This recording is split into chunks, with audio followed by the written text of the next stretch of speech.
सुनो, कुरान की आखिरी सूरह किसी जंग पर खत्म नहीं होती, किसी कानून पर नहीं, किसी सजा पर भी नहीं।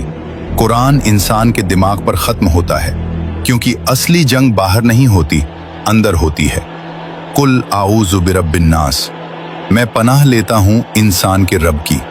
साइकोलॉजी कहती है इंसान का दिमाग सेफ्टी ढूंढता है, अटैचमेंट ढूंढता है, एक सिक्योर अथॉरिटी चाहता है।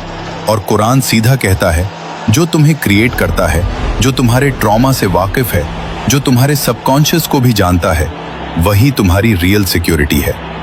मलिक नास, इंसान का बादशाह। फिलॉसफी एक सवाल पूछती है, पावर किसके पास है? System, state, elite, narrative? Quran कहता है जो तुम्हारे ख्यालों को कंट्रोल कर सकता है वही तुम पर रूल करता है।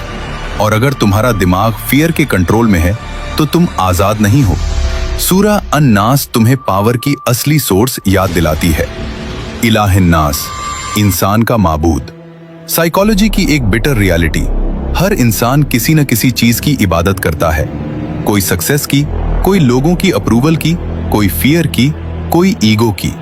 कुरान कहता है जिसकी तुम इबादत करते हो वही तुम्हारी पर्सनैलिटी शेप करता है। इसलिए सूरह अन-नास कहती है सिर्फ उसकी इबादत करो जो तुम्हें अंदर से फ्री करता है। मिन शर्रिल वसवास अल खन्नास। अब दुश्मन का नाम लिया जाता है, वो जो चिल्लाता नहीं, वो जो सामने नहीं आता, वो जो सिर्फ थॉट बनकर आता है। साइकोलॉजी इसे कहती है intrusive thoughts, self sabotage, negative inner voice. Quran इसे कहता है वसवसा। और सबसे डेंजरस बात, जब तुम अल्लाह को याद करते हो वो पीछे हट जाता है।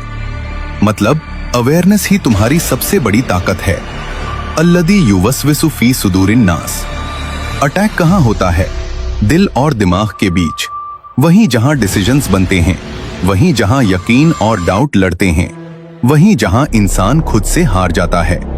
कुरान कह रहा है तुम्हारी जिंदगी का सबसे बड़ा बैटलफील्ड तुम्हारा इनर वर्ल्ड है। मिनल जिन्नते वन्नास। और फिर एक शौक, सिर्फ शैतान नहीं, कुछ इंसान भी वसवसा बन जाते हैं। मैनिपुलेशन, गैस लाइटिंग, फियर का बिजनेस, फेथ को वीक करना। फिलॉसफी कहती है सबसे डेंजरस दुश्मन वो होता है जो तुम्हें लगे ये मेरी अपनी सोच।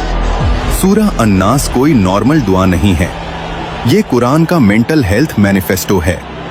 ये कुरान का कॉन्शियसनेस डिफेंस सिस्टम है। इसलिए रसूलुल्लाह सल्लल्लाहु अलैहि वसल्लम सोने से पहले इसे पढ़ते थे।